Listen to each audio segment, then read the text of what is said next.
There he is. Hi there, can you hear me? Yeah, loud and clear, Marco. Great, great. It's so good to see you. Life's always good when I connect with you, sir. It always is. Likewise, likewise. It's, everybody, this is Marco Lambertini, who's the Director General of WWF. And the last time we physically saw each other was at Davos, which, again, feels like a complete lifetime ago. And Marco is the man I go to when I need direction, or how do we make sense of this? Where are we going? There's all this data, there's all this information. There's, on the other side of it, there's all of these political decisions and business decisions. Where do we sit? How do we make it work? And the last conversation I had with Marco, we were drinking coffee during one of these breaks during Davos, and I was talking about 30 by 30, 30% by 2030, being the agreed international minimum. We need to protect 30% of the planet by 2030. Big agreement. Lots of countries have signed into it. And then I mentioned to Marco, I said, even better, I said, it's seen as a waypoint to E.O. Wilson's Half Earth, 50% by 2050. And Marco stopped drinking his coffee and he said to me, I think we're already at Half Earth and we should work out incentives to make sure that every global leader that doesn't lose any more biodiversity than already lost should be recognized globally as a leader. And I thought that was such a great statement, Marco. I've never forgotten it, and I've told that story countless times. So it's brilliant that you've joined us today. And what are you going to speak about today, sir?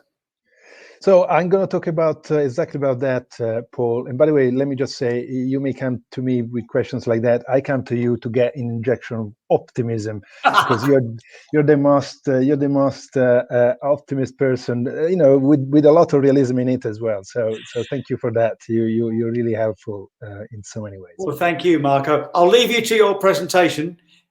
Paul, listen, I'm going to talk about a few things that I guess most of the audience will be familiar with at the beginning, but then I'm going to try to move into what next, and I think that will be probably stimulating some conversation. So let me start by saying that I think most of us would agree that we are at a critical point, daunting in many ways, but also exciting in many others. So we are at a point where our civilization is either going to be able to reach a turning point in our relationship with the planet, or else we are driving a lot of Earth systems towards tipping points that could have disastrous consequences. WWF is 60 years old this year, and I'm saying this also because the last 60 years have been really, really important, really critical years in the development of our civilization, but particularly in terms of the impact we've been having on nature.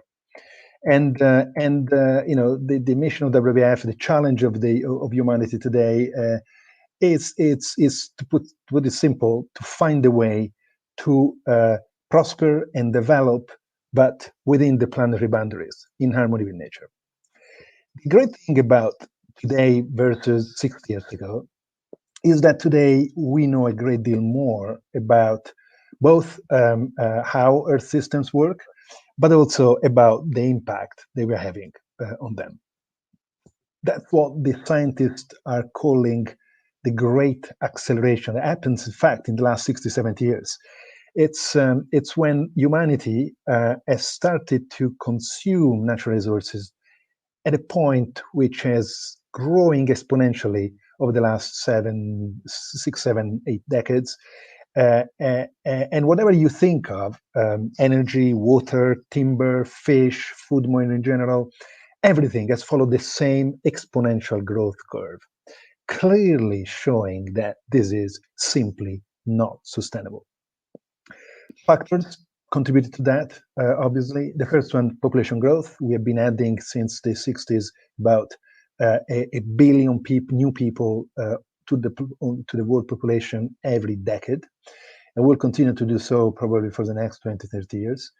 And of course, the consumption, the per capita consumption, particularly in the developed, richer economies, where the multiplication of population growth times the per capita consumption has really exponentially increased our impact on natural resources. This is a graph that for me captures exemplify one of the impacts that we've been having over the last 50 years, which is the conversion of natural habitats. And we got to a point where the latest UN report shows that 2/3 of the planet have been somehow deeply altered by human activities. In some cases, entire natural system entirely converted into human-made systems. And another striking graph for me is that today, if you put together the biomass, the weight of all the humans and all the livestock that we have domesticated together, they will account for 96% of the overall biomass on land. 4%, it's the rest of wildlife. Now, this is shocking. Again, the shocking thing is also that all this happened in such a short period of time, blink of an eye compared to the millions of years of evolution of many of the species. And thinking that 100 years ago, the picture they showed earlier and this one probably were exactly the opposite. So super acceleration in our impact, so much that the scientists are also calling the age we are living in, the age of humans, the Anthropocene. That has had the consequences on the natural systems that is so known today, and that's a good thing, because today we know that we have a warmed atmosphere 1.2 degrees above pre-industrial time. We know that we're driving to extinction more than 1 million species. We know that we have fully fished or overfished 90% of the fisheries in the ocean, and I could continue, and many of you in the audience would have more data to add. In a nutshell, we are driving the planet to a significant change in state, and that's where real danger resides. But we're also seeing new things happening, like coral bleaching. This is something that was firstly identified 25 years ago, more or less, as a first episode, and then global episode, and then in the last 10 years or so, we had almost every year or every other year similar events. Half of the coral reefs have been killed, basically by super hot heat wave underwater that even in tropical waters already warm, naturally warm, were so hot that actually killed these corals. And again, corals has been around for 200 million years and more, and yet in the last few years they've been halved by our impact, in fact, mainly related to climate change. And so many other systems in the world, from the glaciers on the mountains to the Gulf Stream in the Atlantic, or the monsoon system, or the Amazon rainforest is a major ecosystem with global impact. All these systems are being affected so much that they're reaching a tipping point. A tipping point will make them change. And with their change, that will produce a total instability in what have been the ecosystem of Earth in balance, and has allowed our development in what we are today, a very, very prosperous and developed society overall. So if you look at the way humans could look the situation of today, we clearly could say that probably there's never been a better time for humans. Let me be provocative here. If you look at the average income has gone up. If you look at the extreme poverty has gone down. Still huge, a challenge in many regions of the world, but overall the global picture has moved in the right direction. Life expectancy has gone up almost everywhere. Mortality rate has gone down. Child mortality rate as well, etc., etc. All great socio-economic progress there, and so a lot to celebrate in terms, and a lot to achieve again in the next decades. But if we really want to stabilize this, we need to think about what happened on the other side of the coin, which is the planet. While all this progress was happening, socio-economic, the planet, resources, health has gone down, and so it is pretty clear that our development model until now has been based at the expenses of healthy nature. And that was okay until nature was big and rich and plentiful. But now that nature is becoming weak, affected by our impact, it's becoming scarcer in resources. The question that we need to pose to ourselves is, if we continue this way, are we going to be able to progress further? Or in fact, as science is telling us, is the collapse of natural ecosystems beginning to affect and undermine not just our future potential for progress and development, but also the progress made so far? That's really the question, the dilemma to reflect on. And that leads me to the other point that, it's true that we know a lot, as I said earlier, a lot more than before, in so many ways. And one of these dimensions, super important and new development in many ways, is that we're beginning also to understand the consequences that all this is having on us. It's not just about the moral duty that we all feel very strongly about, I feel very strongly about, to coexist with the rest of amazing diversity of life on the planet, which we don't own, but we are coexisting. We must coexist with. Not just about the moral duty towards that obligation. It's more about actually the economic impact, the health impact, the well-being impact, the social impact that nature collapse, climate change are having on our society. Those are the consequences that finally we're beginning to understand.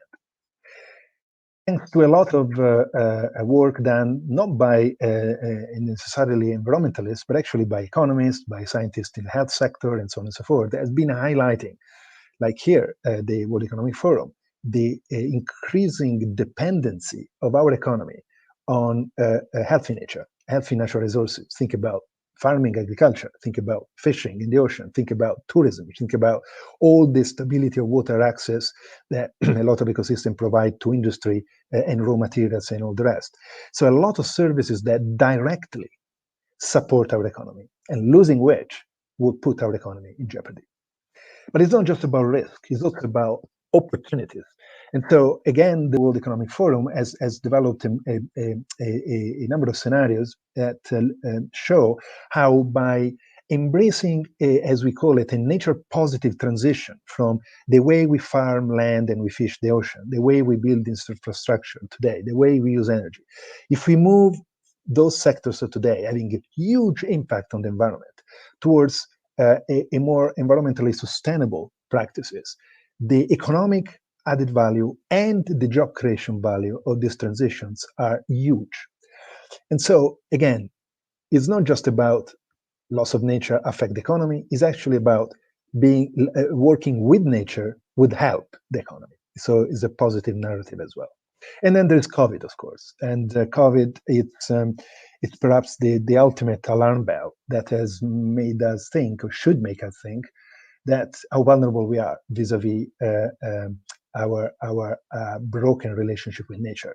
COVID, like many other zoonotic diseases that they're called, diseases that are transmitted by animals to humans, particularly initially wild animals, are triggered, are exponentially growing as well in our society. 70% of the new diseases for human diseases are actually of zoonotic nature, and they are connected to three very key and clear activities, human activities. One is wildlife trade, most likely how COVID ended in China in the first place.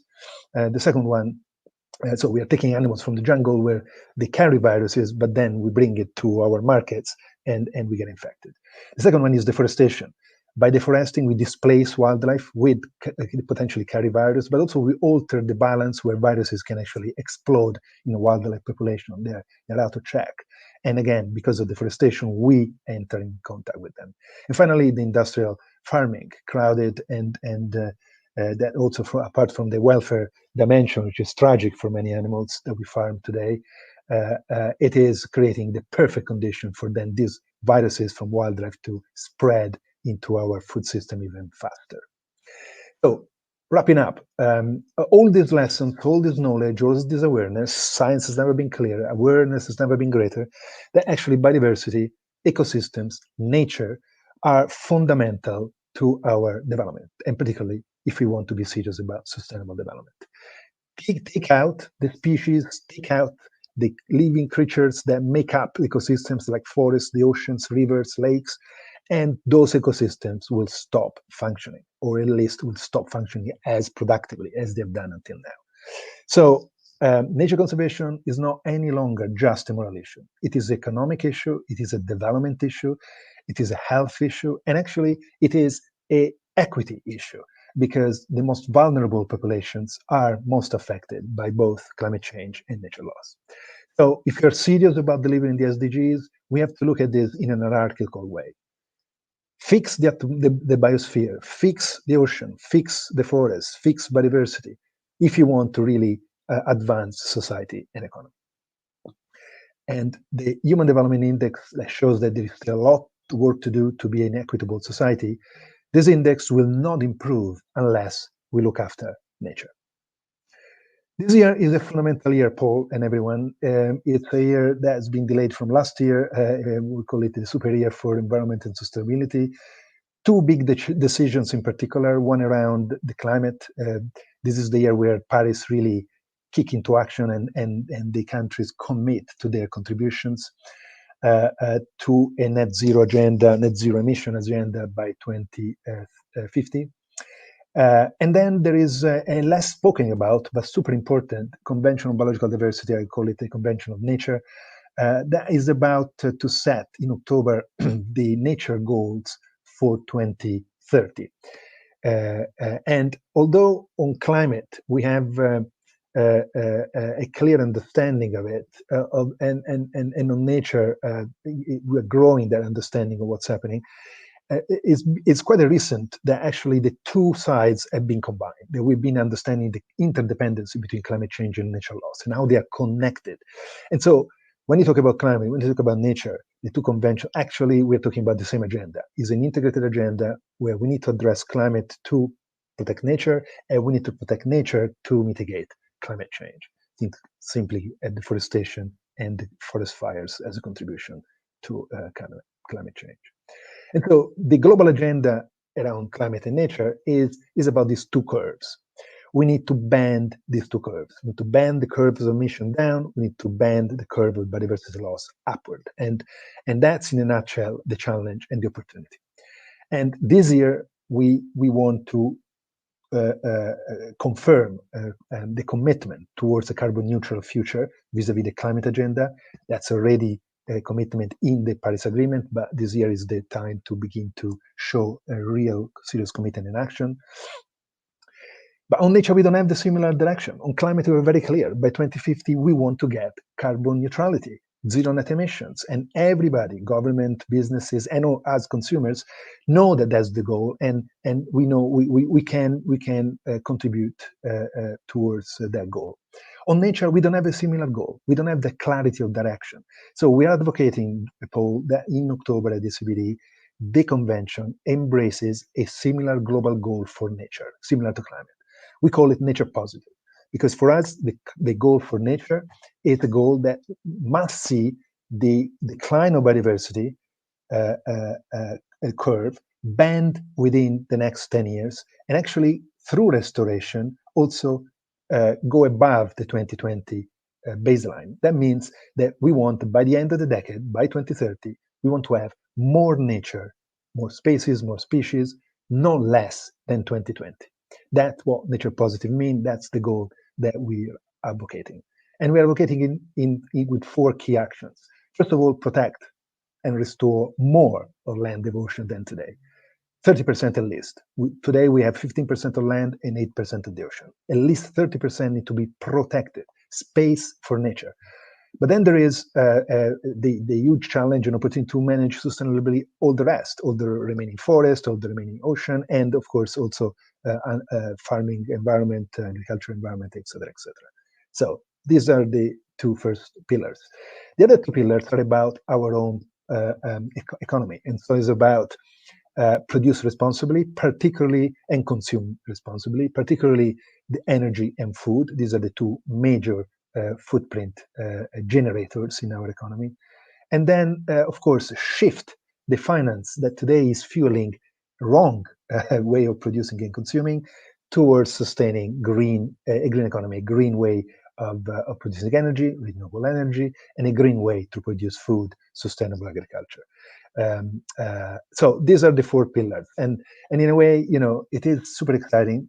Finally, thanks to the knowledge, thanks to the understanding, thanks to the awareness, we're beginning to understand that actually talking about a nature agenda and a people agenda is about talking the same agenda. We are interconnected. We need to rediscover that connection. Over the last 70 years, we've been distanciating ourselves from nature. We've been taking nature for granted. We've been using nature as an expendable commodity. That has to change. It has to change culturally first, perhaps, and then need to translate in our economic system. So nature positive by 2030. Paul, back to you. Wow. I tell you, Marco, you can see everybody why Marco is the go-to man. When you say, where's our direction? Where's next? There's all of these competing influences. Then Marco is your man. Stop it. You're embarrassing me. Stop it. It is absolutely great. And it's interesting, Marco, you spoke about, you proved to us all that we, as a big global population, are lazy. We don't change unless we have to. The situation has to be really desperate for us to change because we're comfortable.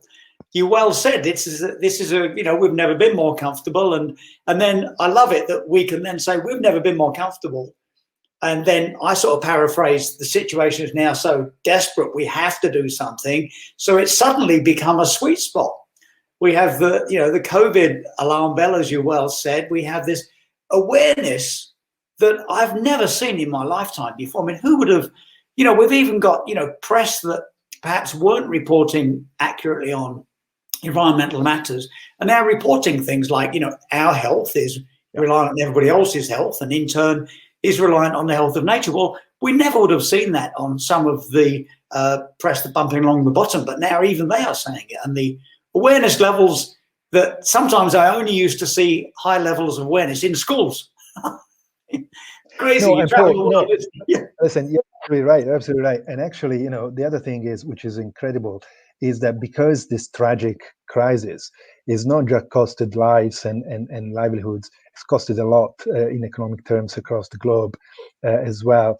It's so obvious that actually preventing these things from happening again would cost a fraction of actually what we have to pay when things like this happen, right? And so, banning, controlling more strongly wildlife trade around the world, for example, such a simple thing. We could do it with just political and will, right? And that will prevent the next pandemic, because scientists are very clear. The next pandemic is out there waiting to happen. It's not like if, it's when. And so unless we change our way to treat wildlife and to interact with wildlife and natural systems, we are going to be exposed once again to another pandemic, and God knows what kind of impact that will have on us. Exactly, well said. And we've been lucky. We've had yourself. We've had these financial experts, global economy experts joining us, and that's been very rewarding, Marco, to see how the fact that all of the science data we take, all of the information that you are able to give us, actually goes somewhere to smart decision making. And I think that's the first time I've felt it so clearly, that when I don't know, when we're in the field and we're measuring things in difficult conditions, or we're up and working with no sleep in funny places to measure something every few hours, that it all goes to the right places and leads to smart decision making. I think that's part of my optimism at the moment. I've never seen such a respect for science data. I agree. I completely agree. Actually, we launched. What was that? 2 days ago. 2 days ago, we launched a report that we commissioned to the Economist Intelligence Unit, global report. I think it's more than 60 countries. You can look up on the web. That shows how the public sentiment about nature has grown massively, not just sentimentally, but actually in terms of concerns. And that's what makes it different, right? We're not just sad about extinction or deforestation. We're actually worried. And as you say, that what is needed to change behavior is a worry, is the fear. Unfortunately, I've seen this so many times, so many examples. You need to feel the impact to actually begin to change, and that's what we are experiencing now. Question is, can we change fast enough? Because nature degradation, will get to a point of irreversible nature, and we need to act fast. That's why we're pushing for a 2030 target. There is no time to waste. And last thing to say on your comment, great decision makers, but decision makers are definitely more aware than ever before and more committed than ever before, taking action than ever before. People are going to be the last resort for us. People need to really push this agenda, demand for change, and be ready to change in their own lifestyle and personal behaviors. And if we all do that, I think that will be in time to avert a really major problem for, frankly, our children, because it's not something far in the future. This is going to happen. You know, the problems that we're discussing are going to materialize in the next 10, 20, 30 years. Wow, fantastic, Marco. So thanks so much for joining us, Marco. And thanks to all of those people online. Wow, we have a massive audience. And thank you so much for joining. And you'll see when you need direction, where to now? Find Marco. And when you need a call to action, what do we do about it? Find Marco. Marco, it couldn't have been better. Thanks so much for joining, sir. Absolutely. Oh, thank you for having me. Thank you, everyone. Thank you. See you very soon. Let's continue the fight. Bye-bye. Okay.